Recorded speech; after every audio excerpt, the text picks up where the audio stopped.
কয়েকদিন ধরেই পঞ্চগড়ে বয়ে যাচ্ছে মৃদু শৈত্যপ্রবাহ। ভোরে সূর্যের দেখা মিললেও হিমালয় থেকে আসা বাতাসের কারণে অনুভূত হচ্ছে কনকনে শীত। এ নিয়ে জানাতে পঞ্চগড় থেকে যুক্ত হচ্ছেন সহকর্মী শফিকুল আলম।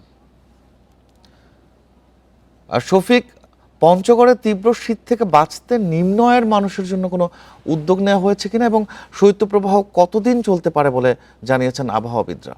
জি, পঞ্চগড় আসলে শীত প্রবণ এলাকা হিসেবেই পরিচিত। আমরা দেখি যে প্রতি বছর শীত মৌসুমে কিন্তু অধিকাংশ দিনেই পঞ্চগড় তুলনায় সর্বনিম্ন তাপমাত্রা রেকর্ড হয়ে থাকে। এবারও আমরা তাই দেখছি। আবহাওয়া অফিস, তেঁতুলিয়া আবহাওয়া অফিসের তথ্য অনুযায়ী কিন্তু পঞ্চগড়ে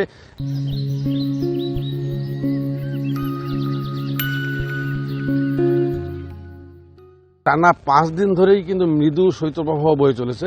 আজকে সকাল 6টায় আমি তেঁতুলিয়া আবহাওয়া অফিসের ভারপ্রাপ্ত কর্মকর্তা জিতেন্দ্রনাথ রায়ের সাথে কথা বলেছি। তিনি জানিয়েছেন প্রাথমিকভাবে সকাল 6টায় সর্বনিম্ন তাপমাত্রা 9.3 ডিগ্রি সেলসিয়াস রেকর্ড করা হয়েছে। আসলে সর্বনিম্ন তাপমাত্রা 8 থেকে 10-এর মধ্যেই অবস্থানকেই কিন্তু বলা হচ্ছে মৃদু শৈত্যপ্রবাহ সেই এলাকার উপর দিয়ে। তো আমরা আসলে দিন বিকেলের পর থেকে হিমশীতল বাতাস, উত্তরের বাতাস বয়ে চলে। মূলত কনকনে শীত কিন্তু এই বাতাসের কারণেই আমরা অনুভব করছি।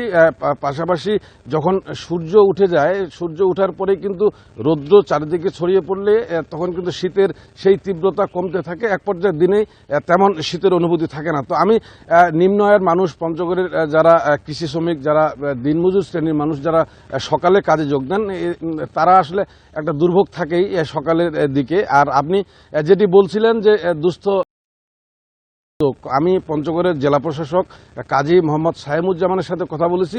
তিনি বলেছেন এ পর্যন্ত পঞ্চগড়ে 8 থেকে 10,000-এর মতো শীতের কম্বল ইতিমধ্যেই পঞ্চগড় 5 উপজেলায় বিতরণ করা হয়েছে। আরও প্রায় 30,000 কম্বলের জন্য সংশ্লিষ্ট মন্ত্রণালয়ে তিনি চাহিদা জানিয়ে আবেদন করেছেন বলে আমাকে জানিয়েছেন জেলা প্রশাসক কাজী মোহাম্মদ সাহেমুজ্জামান।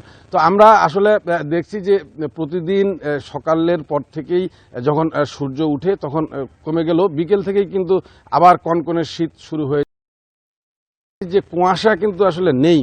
সকাল থেকে বিকেল পর্যন্ত কুয়াশা নেই। গভীর রাতের দিকে হালকা কুয়াশা থাকে, কুয়াশার সাথে বাতাস থাকে।